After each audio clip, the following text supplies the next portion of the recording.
Hello everyone, welcome you all to the channel of PC education. Last lecture में हमने banking system in India पढ़ा था। इस lecture में हम पढ़ने वाले हैं history of banking system in India. That means banking system की history, how it all started, which was the first bank of India. तो ये सारा हिस्ट्री ऑफ बैंकिंग से रिलेटेड है। आफ्टर दैट इस चैप्टर में जो कुछ मेजर चीज़ें हम पढ़ने वाले हैं वो है nationalisation, then privatisation era, that is LPG era, और उसके बाद में later on at the last हम पढ़ेंगे कौन कौन से मेजर बैंक्स का रिसेंटली मर्जर हुआ है। Fine, so let's begin with the lecture. As you can see on the screen SBI का एक फ्लैग दे रखा है और यहाँ पर तीन बैंक्स की फोटो बनी हुई है, bank of Bombay, bank of Baroda and this bank of Madras and bank of Bengal. तो तीन बैंक्स के मर्जर से एसबीआई बना। ऐसा कुछ पिक्चर समझ में आ रहा है? Let's see what is it. Firstly, the oldest bank of India, oldest bank that was established in India was nothing but a bank which was known as the Madras Bank in 1683. Madras bank के बाद जो दूसरा bank setup होता है India में वो है bank of Bombay. तो बैंक ऑफ मद्रास और बॉम्बे तो हमको मिल गए। And lastly there was the third bank. These are the top 3 banks of India जो इनिशियली सेटअप हुए थे। तो इंडिया के सबसे पहले के 3 बैंक जो हैं, the oldest 3 banks of India, the names are given here. इसमें एक बैंक मिसिंग है, that is bank of Calcutta. You must be thinking bank of Calcutta कहाँ गया? ठीक है, this bank of Calcutta was set up in 1806। तो वो टॉप 3 ओल्डेस्ट बैंक्स में नहीं आता, लेकिन इन तीनों बैंक्स का एक बहुत इंपॉर्टेंट रोल है in the life of SBI, the largest bank of India. So the oldest bank and the largest bank which is still in operation is the State Bank of India.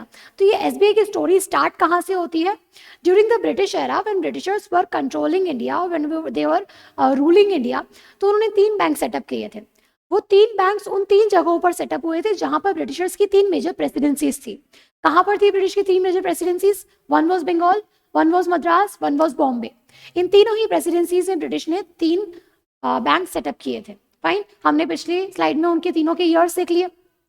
अब इन 3 banks का merger किया गया इन the year 1921। So 1921 was the year when these 3 banks were merged and there was a single name given to them that was called as Imperial Bank of India. Am I clear? These 3 banks were merged in 1921 and they were collectively known as the Imperial Bank of India. ये Imperial Bank of India ही है जो Indian independence के बाद में state bank of India बन जाएगा। Fine, this is the scenario. Just look at this, the bank of Bengal, bank of Madras and bank of Bombay, these 3 were merged in the year 1921।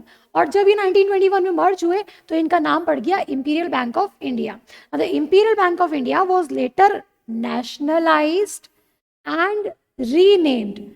Mark these 2 points. SBI जो है आज की date में, उसका पहले नाम था imperial bank of India. Imperial bank of India को रीनेम किया गया as state bank of India और इसी स्टेट बैंक ऑफ इंडिया को नेशनलाइज करा गया था 1955 में। तो एसबीआई की लाइफ में 2 मेजर ईयर्स है, one is 1921 and one is 1955।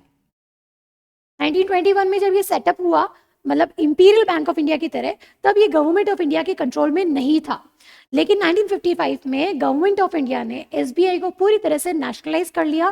That means अपने कंप्लीट कंट्रोल में ले लिया। And that was the day when the largest bank of India was set up as SBI, that is State bank of India. Moving further we have the eras, the post independence era.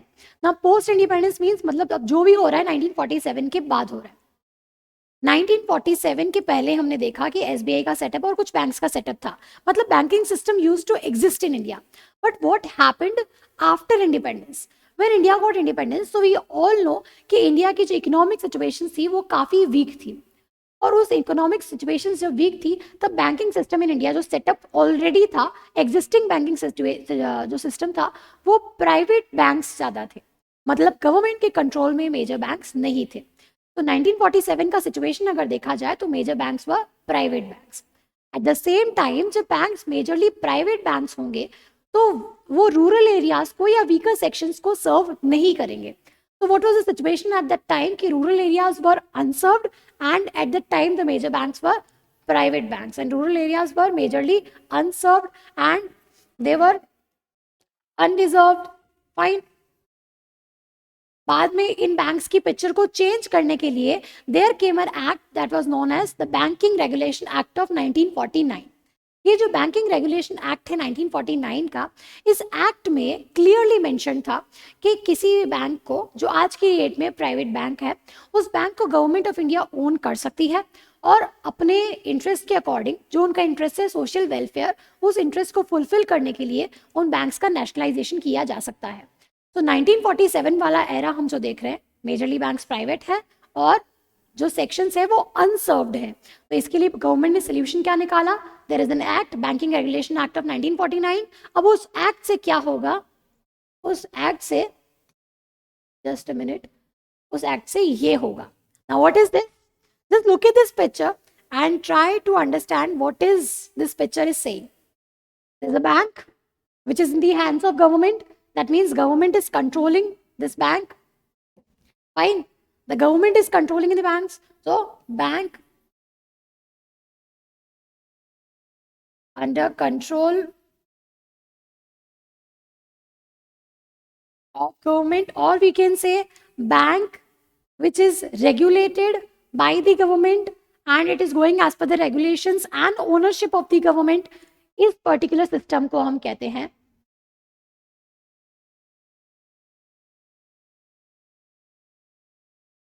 What do we call it? Nationalisation of bank. तो मतलब अब हम पढ़ने वाले हैं nationalisation of bank के बारे में। What actually is nationalisation of banks? Let's see. Nationalisation basically बहुत सिंपल शब्दों में अगर समझो तो इसका सिंपल मतलब होता है जब प्राइवेट स्टेक जब किसी बैंक के हाथ में है तो बैंक के प्राइवेट स्टेक को गवर्नमेंट ओन कर ले, उस पर्टिकुलर प्रोसेस को बोला जाता है nationalisation of banks. Clear? When the ownership is getting transferred from private hands to the government hands, that is called as nationalization of banks. Just look at here, the process of converting a private stake. The process of converting a private stake into public stake. Private to public and essentially increasing the government share. मतलब government's ownership is increasing. Government is the owner this time. That is called as nationalization of a bank, and it all started with which act? अभी हमने just previous slide में पढ़ा, the Banking Regulation Act of which year? The Banking Regulation Act of 1949. ठीक है, इस act के through banks का nationalisation start कराया गया। The primary goal of this move was to reduce the concentration of power. To what? Why is this nationalization has been done? हमने पहले problems पढ़ी, अब उन्हीं प्रॉब्लम्स को सॉल्व करने के लिए तो नेशनलाइजेशन किया जाएगा। तो प्रॉब्लम थी कि रूरल एरियाज अनसर्व्ड हैं, fine, then there are certain sections जिन तक फाइनेंशियल क्रेडिट फैसिलिटीज नहीं पहुंच रही है, तो उस प्रॉब्लम्स को सॉल्व करने के लिए बैंक्स का nationalisation was a need of the hour, fine. So to reduce the concentration of power in the hands of few families, that means banks जो कि कुछ private sector families hold कर रही थी, उन families के हाथ में से banking regulations हटाकर government के हाथ में देना was a major purpose of nationalization. Fine.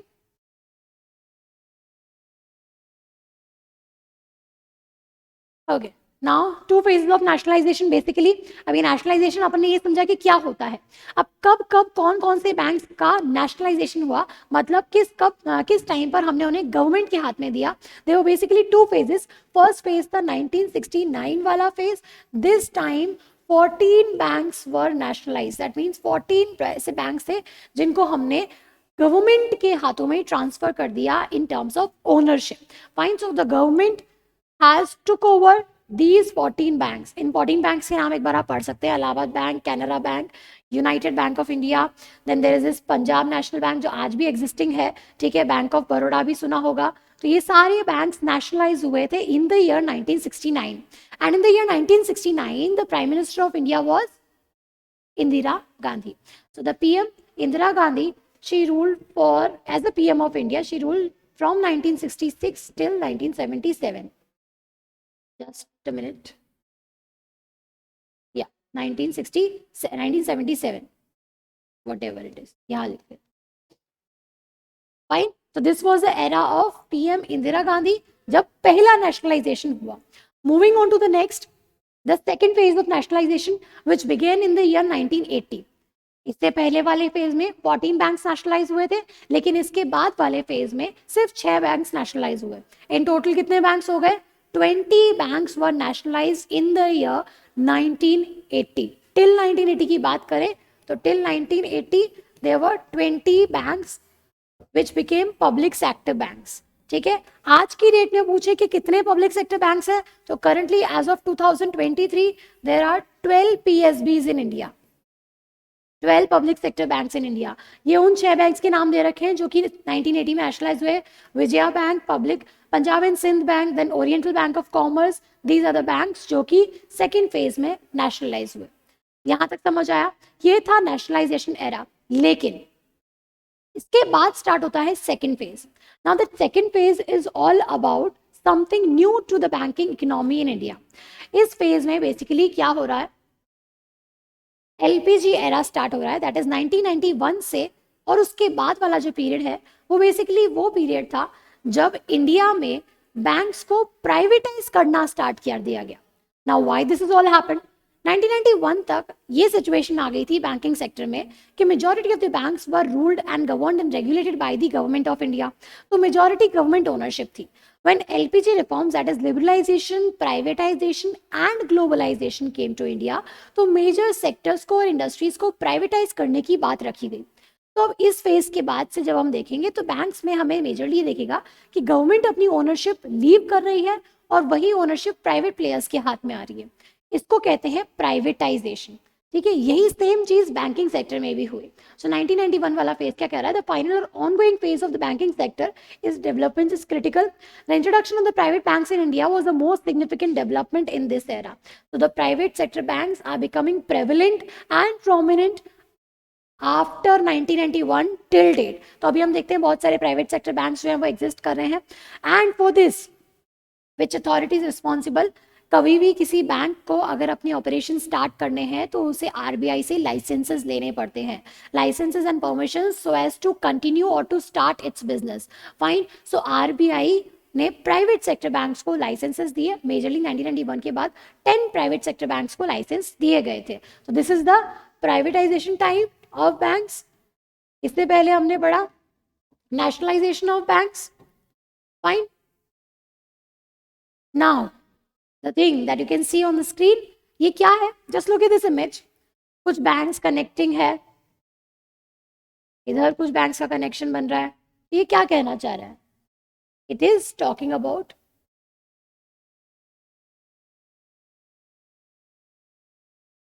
Mergers.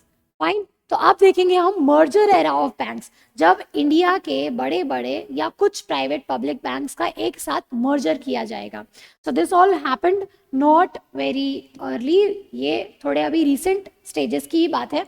Banking regulation act of 1949, again the same act. इसी एक्ट को हमने 2-3 स्लाइड्स पहले पढ़ा।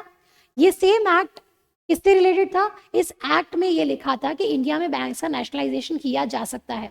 यही एक्ट जो है ये बता रहा है कि किस तरह से बैंक्स का कंसोलिडेशन हो सकता है। तो इट इज गिवन 1949 वाले एक्ट में that the banks can be consolidated, they can be merged, and for this purpose there was a committee which was formed. उस कमिटी का नाम था एम नरसिम्हा कमिटी।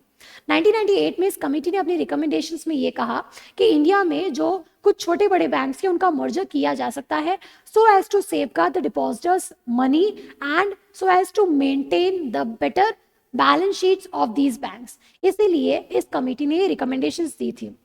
इस कमिटी के रिकमेंडेशंस के बाद अभी रिसेंटली कुछ बैंक्स का मर्जर हुआ है। Just look at those banks. अभी in the year 2019 10 banks were merged into 4 banks। ठीक है, 10 बैंक्स का मर्जर हुआ 4 बैंक्स के अंदर। वो कौन से 10 बैंक्स थे?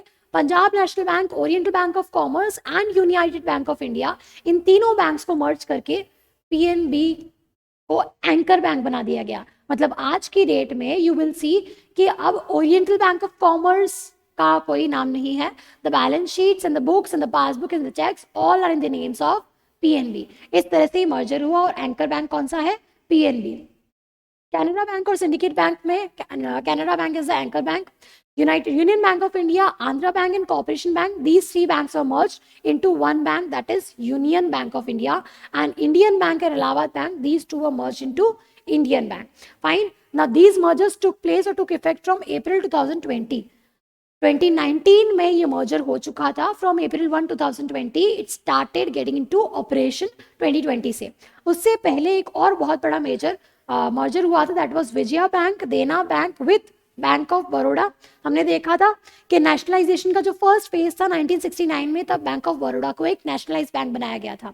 उसी बैंक ऑफ बड़ौदा में इन दो बैंक्स को मर्ज कर दिया गया है in the year 2019, just a year before these 10 banks. और उससे पहले there was State bank of India ने अपने 6 एसोसिएट बैंक्स को और भारतीय महिला बैंक को मर्ज किया था इन the year 2017. I hope I'm clear with the merger here. Fine. The next thing that we have is the first. तो बैंक्स की हिस्ट्री में कौन कौन से फर्स्ट बैंक्स थे. Talking about the first bank in India was Madras bank, ऐसे हमने जो पहले पढ़ा. फिर the first foreign bank in India, first bank outside India. तो ये सारे बैंक्स का फर्स्ट दे रखा है इस स्लाइड में, और इसकी बाद वाली स्लाइड में you can just pause the video and make sure you're writing all the notes, क्योंकि ये काफ़ी important notes हैं. You can also get these notes in PPT and PDF from the description link below. Thank you.